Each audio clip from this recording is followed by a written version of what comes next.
O que impede que alguns sejam salvos? Alguns preferem seguir o curso do mundo. Pensa numa água que vem de uma cachoeira e ela forma uma correnteza, não é verdade?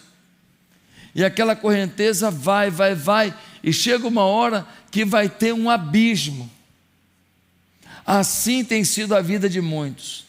Nós estamos numa correnteza, é o curso do mundo, são os valores do mundo, os princípios do mundo, são as ideias do mundo, são as maldades do mundo. Alguns estão remando contra a correnteza, alguns pelo menos estão remando para uma margem, se refugiando da correnteza. Alguns estão parados, deixando a correnteza os levar, e alguns estão com tanta fome de viver para os seus desejos, para as suas maldades, para os seus pecados, para as suas vontades, que estão remando junto com a correnteza em direção ao abismo do inferno. Quem entendeu? Mas olha o que o texto diz, no capítulo 2 de 1 João, no versículo 3, nós lemos assim: sabemos que o conhecemos se obedecemos aos seus mandamentos. Aquele que diz, eu o conheço, mas não obedece aos seus mandamentos, é mentiroso, e a verdade não está nele. Mas se alguém obedece a sua palavra, nele verdadeiramente o amor de Deus está aperfeiçoado. Dessa forma sabemos que estamos nele.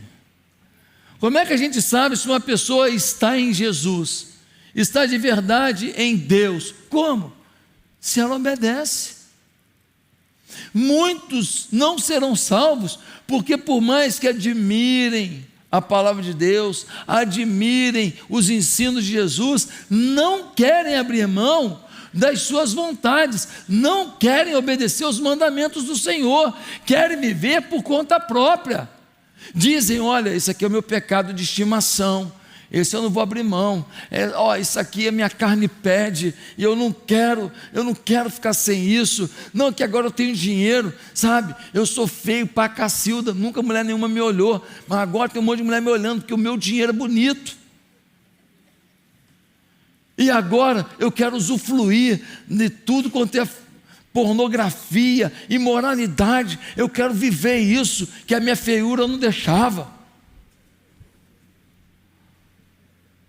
A carne pede o pecado, eles deixam de lado o mandamento.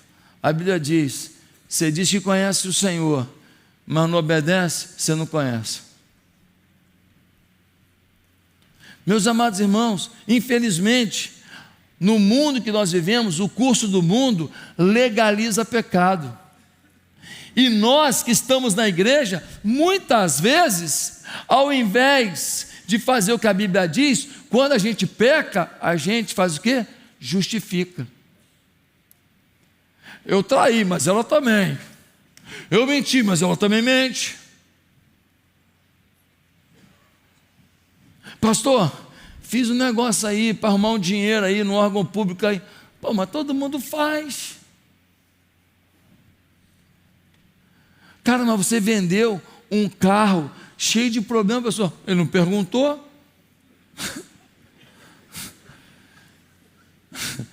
Ele perguntou se o carro estava bom. Pô, de saúde o carro estava ótimo. Paradinho, ele estava uma beleza parado. Só quando liga que dá problema. Então, muita gente justifica. Eu fiz isso, sabe por quê, pastor? Porque eu tenho hoje 50 anos, mas quando eu tinha 5 anos, eu fui abusado. 45 anos que você justifica a forma que você trata seu marido. 45 anos você está justificando a forma que você trata as pessoas, os seus pecados. O problema da gente é que muita gente vai deixar de ser salvo porque não quer obedecer a palavra de Deus.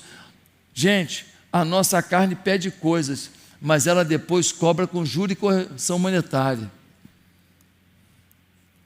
Por momentos de prazer se perde um casamento, sim ou não? Por momentos de prazer se perde a integridade, sim ou não? Por momentos de prazer se perde o respeito, sim ou não? Por momentos de prazer se perde uma grande amizade, sim ou não?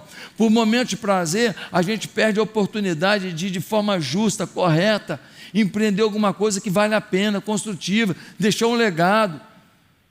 Mas o pior de tudo é que por desejo da nossa vida, a gente muitas vezes perde a própria salvação. Olha o que diz Lucas 13:3: não vos digo antes, se não vos arrependerdes, todos de igual modo perecereis. O que você tem que fazer com o seu pecado não é justificar, é se arrepender. A única coisa que libera você de pecado é arrependimento sincero. Agora, em 1 João, capítulo 2, versículo 4, vai dizer que alguns estavam achando que os mandamentos não precisavam ser obedecidos. Sabe o que estão fazendo? Relativizando o mandamento.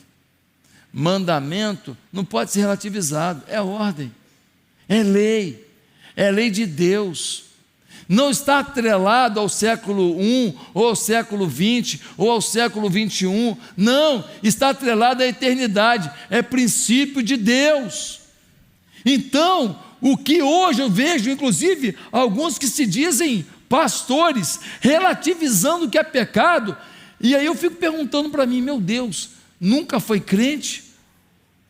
Ou simplesmente se deixou dominar por Satanás? Como é que pode isso? Relativizando a Bíblia. Um dia desse, eu vi um dizendo sobre a área sexual, que não é bem assim, não é bem assado.